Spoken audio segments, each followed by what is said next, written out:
Hey there, this is Stephanie and I'm Stacks on Stacks on Stacks. Today I'm doing the Getting to Know Ya book tag. The first thing you guys need to know is that I am clumsy as all get out. I think I dropped all those books like 6 times just trying to get that tag. So after you're done with the video, go back and look at that tag because I'm pretty sure that I'm bruised and I hope my books aren't bruised. It took a lot to get that. A lot. I cannot remember the name of the person who did this tag. I'm sorry. I'm going to link it down below though. I remember she was British. I remember that, but I will make sure I link hers down below. This is a great tag, a fun tag. So let's just get into it. Question number 1, what is your favorite book? Now, here's the thing with that. It is really hard for me to just pick one book that's my favorite book. So I'm going to cheat a little bit and I'm going to go with 2 books that are my favorite books because, well, I suppose I can. First one is going to be To Kill a Mockingbird by Harper Lee. This is one of my all-time favorite books. I think I read it in middle school and I loved it and I have loved it since then. I've reread it and I just love it like every time. So one of my all-time favorite books. I don't think it's ever really fluctuated for being one of my favorite books. This takes place in the 60s in, I want to say, Alabama, but I'm kind of drawing a blank on where it takes place. It really deals with some hard-hitting issues of the 60s, specifically racism. There is some sexism in there too. This is Scout and her father is a lawyer and he is defending a black man who has been accused of raping a white woman. And usually just because he's black, he's going to go to jail because he's black and she's white and what she says goes. But Atticus Finch, hooray, basically is like, no. Just because the color of your skin is a certain color doesn't mean you tell the truth all the time. Badoy. It's a fantastic book. But a more recent book that's my favorite book is Ready Player One by Ernest Cline. I loved this book. I read it last year. I listened to it. Will Wheaton reads it. And if you're born in the 80s, you understand why that's awesome. It was a great book. I adored this book. Thought it was so much fun. It is definitely one of my favorite books. This is basically a dystopian-ish futuristic book where everybody is living inside the Oasis, which is like a virtual world. Like kids go to school in the Oasis, everybody works in the Oasis because reality sucks. So everybody kind of lives in there and you have like your virtual helmet and your little gloves so you can interact and all that kind of stuff. And then the guy who invented the Oasis dies. And he's like, okay, my fortune's up for grabs, but you gotta go find these Easter eggs. So when I say the Oasis, I'm talking about like an entire virtual world. Like you can get on video games there and go to other planets that obviously don't exist in real life and things like that. So people will get in the Oasis the whole day and not leave it. So this guy hides Easter eggs with his fortune. He's like, if you find these eggs in this world, you can have my fortune. And it had been a few years and nobody's found it yet until Wade comes around.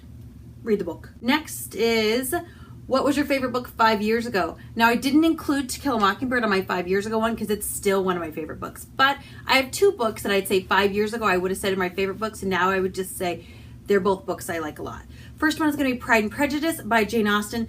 Please forgive the butt ugly cover. The version that I really do like this is actually in a huge heavy book, and one of my shelves fell down and it's at the bottom of my shelf, so I didn't have time. But one of my all-time favorite books. Now, if you don't know what Pride and Prejudice is about, I'm not sure you've been living, not in England, that's for sure. Basically, it's about a family with 5 daughters. One of them is Elizabeth Bennet, and she's our main character. And it's going through the society, the early 1800s, and the dances, and the this and the that, and the who knows who, and who's good enough to marry who kind of thing.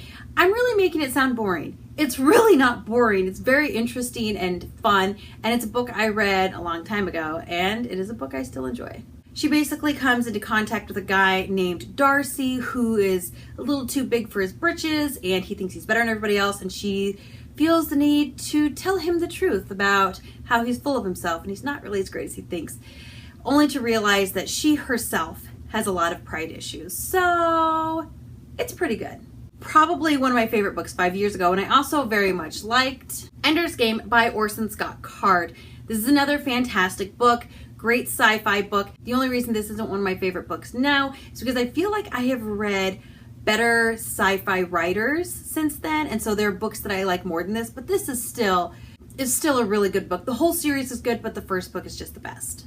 It's basically a futuristic book where the Earth is at war with aliens called the Buggers, and they want to have the best military mind. So they start like looking at kids and having them tested and stuff like that because kids have quicker reflexes and all this stuff. So Ender is one of those kids that gets put on this space station so they can train him how to be like this epic space general battle guy. I know that's not a good explanation, but it is a very good book. Question number 3 is, what is your favorite duology, trilogy, or series? I had a hard time answering this one. I gotta be honest, it's because I haven't completed every duology, trilogy, or series. So I was trying to focus only on ones that I have read all of the books. So if there are novellas I haven't read, I didn't count those either. So that made it a pretty small number of series that I've completed, but I kind of went with one that's a little fluffier than I would have expected myself to go with, and that is The Lunar Chronicles by Marissa Myers. I'm just holding up one book because they're all on the top shelf. I can barely reach them, and then they get heavy. And this was like, I think, my favorite one. Or at least Caressa is my favorite character. This is a series that's kind of a retelling of a bunch of like fairy tale characters like Cinderella and Rapunzel and Little Red Riding Hood and Snow White. And they kind of bring them all together in this futuristic world where we have people that live on the moon, and they're called lunars, and they've been there for a long, long time. And we have people on Earth, and then there's some weird dealings going on between the queen there, and she wants to marry this earthen guy, and all sorts of things. But basically, it's this retelling with good plot and good characters and a fun background and likable people, which is important. If you want people to like a book, you have to make people likable, and the people in this are likable. I love the whole series. Honestly, I was not disappointed in a single one of the books, and that's pretty good for me. Question number 4, what was the last book you read? And that would have to be Geekerella by Ashley Poston. I finished this, I think, last week, and I actually finished 2 books on the same day, so I had to decide which one I finished last, and I couldn't even remember. So this is my big bad winner. This is super cute. I really did like this book. I did have some problems with it, and it was super hyped, which again, I hate that. And I think because it was so hyped, I was expecting it to be next to perfect, and it was very good, but I think I gave it about a 3.5, and I would have given it a 4.5 if our main character would have grown some balls. Instead, she let everybody push her around all the time, and she stood there saying, I just can't do anything. And when people are helpless and they don't help themselves, especially with their own lives, it irritates me. And I didn't want to finish the book, but I did.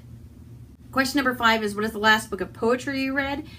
For that, we're going to have to travel back to the 90s when I was in high school, because guys, I'm not a poetry reader. If you are, that is awesome, and I'm super happy for you, but I am not a poetry reader.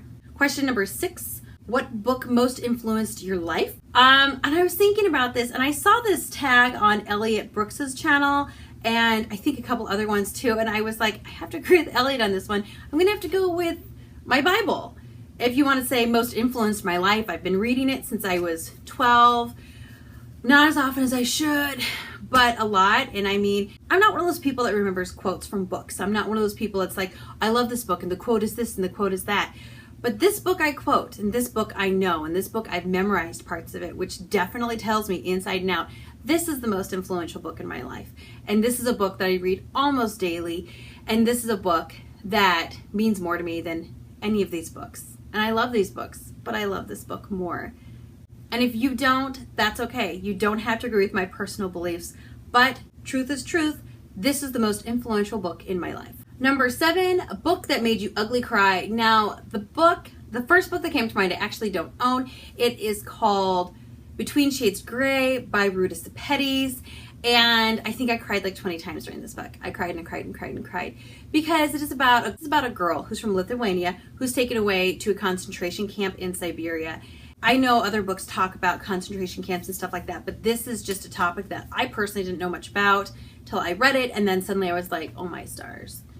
This just sucks. The whole thing sucks. The whole war sucked. It sucked. And that's one of the reasons this book made me cry and cry and cry. But because I don't own the book, I didn't think of that one until I would just start filming.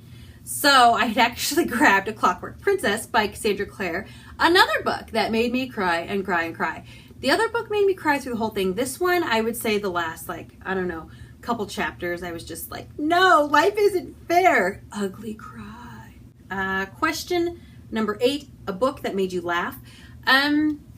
This one is going to have to go to Bossy Pants by Tina Fey. Hands down, the funniest book I have ever read. And I actually have only read some of it, but I have listened to all of it. And Tina Fey reads it. And she reads it well. It's like she wrote it or something.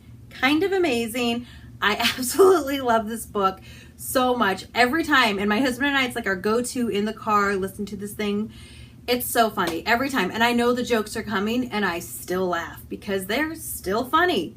Thank you, Tina Fey. Next is number 9, character that you'd like to be for a day. Now, I thought about this and I was like, okay, I don't want to pick a book where the world is kind of crappy. Like, I'm not going to pick The Hunger Games or any dystopian place. I'm not going to pick a book where, you know, I could get killed or where they don't have toilets or things like that.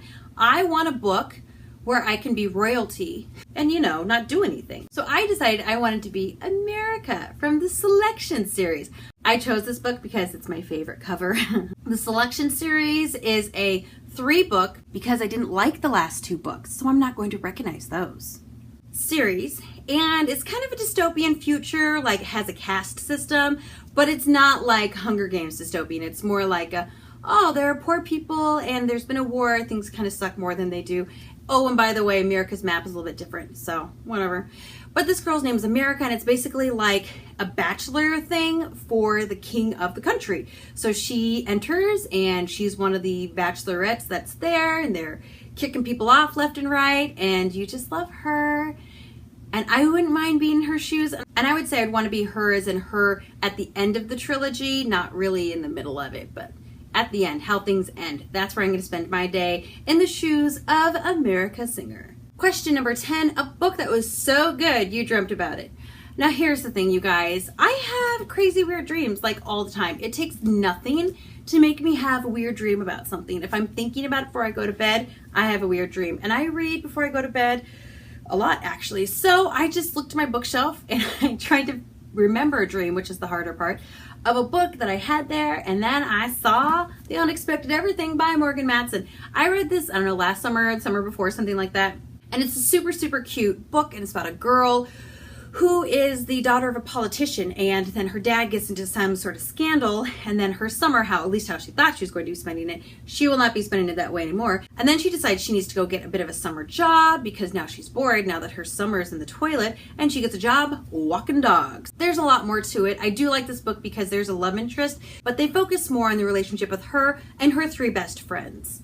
And I love it when a book focuses on friendships over romance. But the dream, you guys, the dream was about the dogs. Basically, I had gotten a job walking a bunch of dogs, and she has some big dogs to walk here. So I was walking all these dogs, and then one of them got off a leash, and he ran over there, and he fell in a creek, and I had to go in the creek and get it. But then I was like, I can't get in that creek and get it because I have all these other dogs with me. So I was tying up these dogs, and then they were getting loose, and that one was getting loose. And then like this kid comes in on a bike. I don't remember all of it, but it was weird, and it was a dream. But it's also a good book. Question number 11. A book that you DNF'd. Now, I usually say Anna Karenina for this, but I think you guys are sick of hearing about how I DNF'd that. So now I'm going to talk about how I DNF'd A Tale of Two Cities by Charles Dickens. I don't know what this book's about because I probably got 100 pages into it and I put it down. And the last question is, what is a book you are most excited to read? For this one, I'm going with The Well Ascension by Brandon Sanderson. I have read Mistborn and I loved it, so I'm rereading it because it's been quite a few years, and then I'm going to continue on in the series, and I'm actually really excited to get to this book and then the next book and the next book because it's such a good series. I'm very, very, very much looking forward to it. I would like to tag a few people for this video. I'm going to go ahead and tag Read a Book because I love her channel. I would also like to tag April Sarah, and I'd like to tag Books and Things. I would love to see how you guys answer all these questions.